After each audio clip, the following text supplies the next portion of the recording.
My name is Andre Luton. I'm the Managing Director of CryoClock Pty Limited, and I'm also the Director of the Institute of Photonics and Advanced Sensing at the University of Adelaide. We've developed the best clock in the world, the Sapphire oscillator, and we're applying that to work with the Jindalee over-the-horizon radar system, which will give defence an additional ability to see things that are smaller, further away or slower moving, and that makes all Australians safer. My name's Martin O'Connor. I'm engineer at CryoClock and also a senior scientist at the Institute for Photonics and Advanced Sensing in Adelaide. And our Sapphire clock technology can produce signals 1,000 times more precise than any other existing product on the market. And this is why this technology is a game changer for particularly phased array radar, but also other applications requiring electronic system clock signals. So it turns out that all radar systems work by broadcasting very pure signals, and these reflect off objects of interest and back and are received by that radar system. And all of the information about where that object is, how fast it's moving, and how far away it is all encoded in the reflected information. So the better the signal that one can send out, the more information you can deduce from those reflected signals. The Sapphire clock is so good that its performance is the equivalent of gaining or losing just 1 second in 40 million years. Now that fantastical performance sounds like something that no human being could need, but it turns out that in very high performance computing, in radar and radio astronomy, as well as in latest generation telecommunications, at the heart of all of those systems is an incredibly good clock. And the better the clock, the better performance of those systems. So one of the most amazing comments that we had that the team received was by the head of the high frequency radar group at the time, Dr. Gordon Fraser, who indicated to us that the increased performance of the Sapphire clock was like fast forwarding the project by 20 years in a single day. So one of the things that was most important for our research group in making the transformation from a university research group into being a company was learning to listen to the client.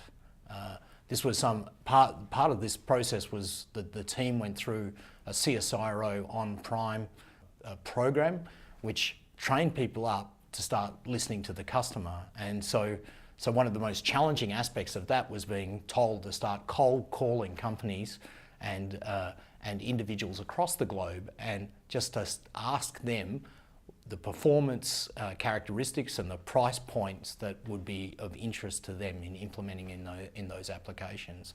And so in some sense that's quite a humbling thing to get away from the technology and our love for the technology, but actually start listening to what difference it would make for a client and what that they would be willing to pay for it. And the CSIRO on Prime program that transformed our team to be much more outward focusing than, and you know, that's an interesting process to go through because most scientists and engineers are sort of technologists. They're in love with the technology rather than the interest of their clients in some sense. And so that was the key, I think, to our success.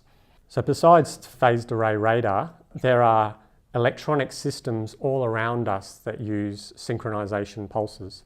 And the human nature of development is to continue to push precision, more data, more information, faster speeds.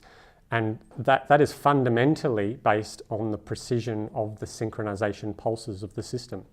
So looking forward into other applications, the Sapphire clock technology can be used in the back end of 5G implementation for the quantum computing research that's going on over the next few years with the aim of producing practical quantum computers. Also into radio astronomy, there are researchers that are looking to see further objects, black holes at the furthest extremes of our galaxies and our universe, and precision timing and frequency can also enable those astronomers to see distant objects. So this is the sapphire crystal, the heart of our system. It's a synthetically grown crystal, almost perfect in its structure, and that's why it's clear and not blue or pink if it was dug out of the ground.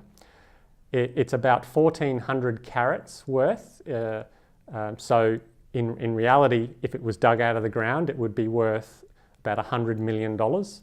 Lucky for us, it's synthetically grown, so it costs about $10,000. As you can see, it's finely polished into a pure cylinder, and actually the microwaves that form part of the clock are bouncing around the cylinder even as we speak in the form of noise. And so our sapphire clock is essentially a bell that rings when we hit it with microwaves. So we hit this crystal with microwaves, and like a bell, it resonates on a very pure frequency. And because of the pure structure of the sapphire and the low loss for microwaves, this crystal effectively rings for over 3 weeks without stopping. And that's what gives it its high Q, or its high precision of frequency.